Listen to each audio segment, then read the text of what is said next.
রং তো থাক দূরের কথা, কষও তো উঠে নাই এখন। সেটাই তো কথা। দেখ এই তাসরিফ ভাই, আপনি কি কাস্টমারের কাছে আমাদেরকে মার খাবেন? কি হইছে ভাই, কি হইছে, কেন মার খাবে, কি আর করছে ওর আমি? মানে শার্ট পরান, শার্টে নাকি রং উঠে, মেয়ে হাজতেই পাইছেন। শার্টের রং উঠবে মানে কি? বেটা শার্টের যদি রং উঠে বিশাল আগে বেটা তাড়াতাড়ি চল এই দেখেন, কোন শার্টের রং উঠে দেখি, এই দেখেন কোন শার্টের রং উঠে?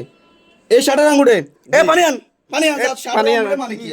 বেটা তাড়াতাড়ি বিশাল আগে সৌদি আরব চলে যাবো বেটা। দেখি। শার্ট কোনটাই গে? এই শার্ট। আচ্ছা ধর আমি দেখা দিছি শার্টের রং উঠে মানে কি? ফাইজ দামি পাইছে। এবারে এই ভিডিও কর। শার্টে যদি রং উঠে আজকে থেকে আর ওলমানি শার্ট বিক্রি করব না। ওলমানি শার্ট আজকে থেকে বেচা বন্ধ। কি কষ্ট তোরা আমার শার্টের রং উঠে? আমি কি এমন মাল পছন্দ করি যেটা রং উঠবে? এ দেখ এই দেখা এই শার্টে কোনে রং উঠে? কই দেখ চিকেন কসলা। হ্যাঁ পসলাই দিছি, পসলাইতে সবই করতেছি, কই শার্টের রং উঠে? কাস্টমার কি বলে আমাদেরকে? শাইলুকতে শার্টের রং উঠবে, এটা কখনো মানা যাবে না। শাইলুকতে শার্টের রং উঠবে? রং তো থাক দূরের কথা, কষও তো উঠে নাই এখন। কই সেটাই তো কথা। দেখ কই রং কোথায় উঠছে?